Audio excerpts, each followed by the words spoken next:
Shalom, kita bertemu kembali dalam program Bible Study dan masih dengan tema yang sama, yaitu penjual firman versus pemberita firman. Nah, kali ini dalam part sebelumnya ada pertanyaan yang sangat menarik dan juga belum sempat dijawab oleh Pak Frans. Nah, mari kita simak pertanyaannya seperti apa. Ini dia. Saya mau bertanya nih Pak, jadi ada pepatah mengatakan lebih baik mencegah daripada mengobati. Nah, bagaimana nih Pak supaya hamba Tuhan tidak jatuh di dalam penjual firman tetapi menjadi pemberita firman?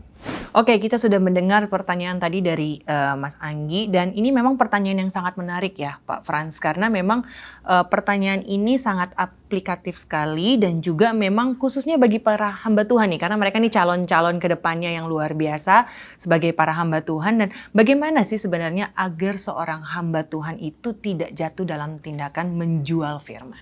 Silakan Pak Frans. Terima kasih Ibu Kesia. Jadi sahabat Bible Study, saya ingin tegaskan bahwa seorang pemberita firman atau hamba Tuhan harus memiliki keintiman yang benar dengan Tuhan. Harus ada encounter dengan Allah dengan baik. Memiliki motivasi yang benar sebagai utusan Allah yang berpusat pada kemuliaan pribadinya atau Allah itu sendiri. Ini penting. Jadi jangan sampai kita lupa bahwa kita ini adalah utusan Allah. Terlebih dari itu, seorang hamba Tuhan harus menyadari dan memaknai secara benar apa arti dari seorang hamba, di mana tidak ada tuntutan reputasi di dalamnya. Hamba itu tidak memiliki hak atas hidupnya, kecuali sang pemilik hamba itu. Dan sang pemilik hidup kita sebagai hamba adalah Kristus, kepala gereja.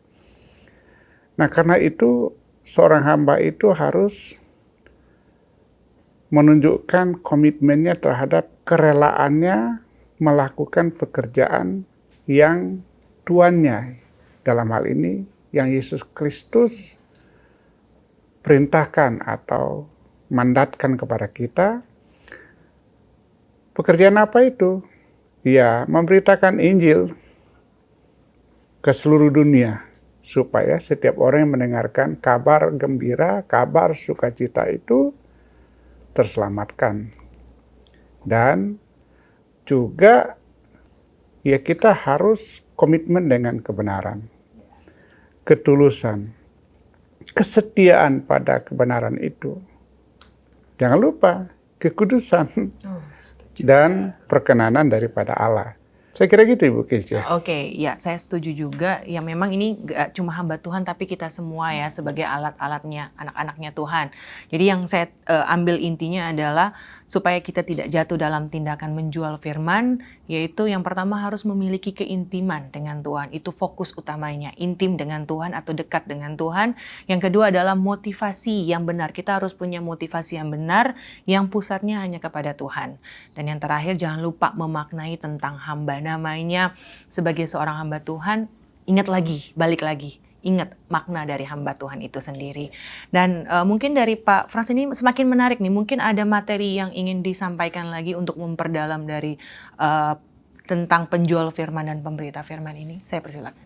Ya, sahabat Bible Study, saya ajak melihat dari 1 Tesalonika pasal 2 ayat 6-7 itu. Di situ ada beberapa hal yang ditekankan.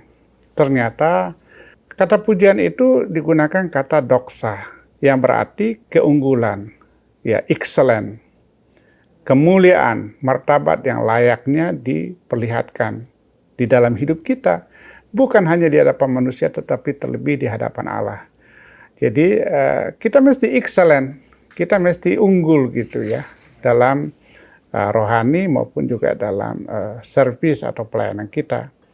Lalu ada kata ramah. Kata ramah di sini digunakan kata epios, menunjukkan sikap yang lemah lembut, baik hati dan berbudi bahasa yang baik. Nah, jadi begini, Jangan sampai mulut kita ini yang mestinya keluar bahasa-bahasa yang baik, yang konstruktif, tapi keluar bahasa yang kacau, yang destruktif dan sebagainya. Harus konstruktif gitu. Makanya no ujaran kebencian. Yang ada adalah perkataan-perkataan membangun, bersumber dari firman, mengencourage orang dan sebagainya. Jadi saya kira Paulus menegaskan pentingnya integritas dalam pemberitaan Injil. Sebab hal itu merupakan pekerjaan yang memerlukan kelayakan dan pengujian hati yang benar. Di mana Allah sebagai pribadi yang menyaksikan segala sesuatu yang dikerjakan oleh tangan Paulus. Ia tidak mencari pujian manusia, melainkan berlaku apa yang disebut dengan ramah. Berlaku ramah, jadi lebih dari itu saya kira. Dan memang fokus kita adalah bagaimana agar di dalam pemberitaan-pemberitaan kita itu fokus pada Allah dipermuliakan, kerajaan Allah ditegakkan di atas muka bumi ini, kita menghadirkan shalom, yaitu damai sejahtera di tengah kehidupan bersama dengan sesama. Saya kira itu poinnya. Dengan demikian tentu Tuhan disukakan. Nah, selanjutnya saya ingin menjelaskan tentang pengajaran yang disertai teladan hidup dan yang menginspirasi. Itu bisa kita baca dalam 1 Tesalonika pasal 2 ayat 10 sampai pasal 3 ayat 12. Di dalam ayat-ayat ini saya hanya mau memberi penekanan pada dua hal penting. Ya, yang pertama menghidupi perkataan. Sikap hidup Paulus yang mandiri itu hebat, luar biasa dan perlu kita teladani. Bukan hanya mandiri tapi cakap, tangguh, dan berintegritas. Nah, hal-hal ini menunjukkan sebuah teladan hidup yang berkuasa untuk mengubah hidup orang lain. Dan itu dimiliki oleh Paulus. Sehingga kehidupan jemaat yang ada di Tesalonika mengalami perubahan.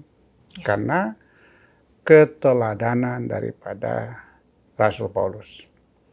Teladan hidup Paulus itu telah mengubah fokus, bahkan mindset jemaat dalam menyikapi setiap aniaya atau derita sebagai hal yang biasa. Bahkan menerimanya sebagai sukacita. Wow, ini luar biasa. Nah, kemudian yang kedua adalah teguh berdiri. Istilah teguh berdiri itu dalam bahasa Yunani ternyata digunakan kata stekete. Stekete artinya apa? Sikap tabah, kuat, dan bertahan dengan tekun. Nah ini, bertahan dengan tekun. Dalam hal ini terkait dengan iman jemaat kepada Injil Kristus.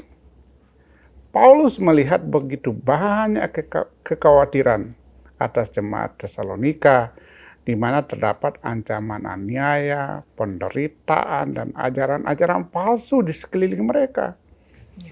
Maka dari itu Paulus dengan kuat, dengan sangat strong memberi dorongan iman bagi jemaat untuk tetap bertahan di dalam iman mereka. Nah, saya juga memahami bahwa pergumulan-pergumulan hidup yang kita hadapi saat ini bisa saja kemudian menggoncangkan iman kita. Dan kita bertanya, Tuhan di manakah Engkau?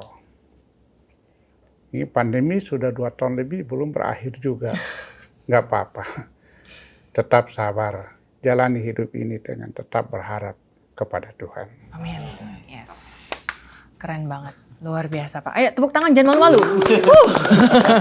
Ini semakin seru nih topik kita hari ini. Tapi memang yang bisa saya simpulkan adalah pengajaran yang disertai teladan hidup dan menginspirasi ini ada 2 hal penting yang saya dapat dari Pak Frans. Yaitu yang pertama sebagai hamba Tuhan yaitu menghidupi perkataan. Dan yang kedua adalah teguh berdiri. Memang ngomongin teguh berdiri ini berbicara istilahnya dalam iman. Bertahan dalam iman. Memang gak mudah dalam kehidupan ini. Namanya hidup ya Pak. Pasti ada jatuh bangun, masalah, ada sukacita. Tapi bagaimana kita tetap teguh berdiri sama seperti Pak Frans bilang masih dalam badai COVID-19 ini, yang penting kita tetap berharap dan jangan lupa tetap beriman kepada Tuhan. Wah, luar biasa sekali. Ini semakin panas nih. Ada yang ingin bertanya lagi sepertinya dari Aku wajah-wajahnya. pengen tanya nih Kak. Oke, Udah penasaran silakan banget Jordi. Silakan. Oke, nih. silakan. Saya rasa kita semua di meja ini agak sungkan kalau kita menyatakan diri kita udah sempurna. Ya kan? Tapi dalam 1 Tesalonika 2 ayat 10, Paulus mengatakan demikian. Kamu adalah saksi, demikian juga Allah. Betapa saleh, adil, dan tak bercacatnya kami berlaku di antara kamu yang percaya. Seakan-akan ada mungkin pengakuan diri sendiri dari Paulus bahwa dia ini udah nggak bercacat nih. Nah, apakah Paulus ini artinya udah sempurna? Bagaimana menurut Bapak? Secara manusia memang Paulus tidak sempurna, sebagaimana di dalam pandangan manusia yang tidak memiliki setitik dosa. Ya, sebab di dalam tubuh manusia masih terdapat peluang untuk dirinya jatuh ke dalam dosa. Siapapun dia. Namun demikian, yang menjadi penekanan Paulus dalam ayat itu adalah mengenai integritasnya sebagai utusan Allah. That's it. Oleh sebab itu, baginya untuk mengerjakan pelayanan Injil merupakan sebuah kehormatan, sehingga membutuhkan kelayakan dan kesempurnaan dalam mengerjakannya. Dalam hal ini, Paulus dengan percaya diri bahwa segenap hatinya betul-betul berjuang untuk hidup sempurna di hadapan Allah sebagai utusannya. Dan Paulus tentu sadar bahwa kesempurnaan itu bersifat dinamis menuju pada titik sempurna. Kapan itu? Ketika Kristus, Sang Pemilik hidup ini, datang menjemput kita. Masuk dalam kesempurnaannya yang utuh. Tapi yang dibutuhkan dari kita adalah kita melakukan yang terbaik dan seoptimal mungkin bagi Kristus. Amin.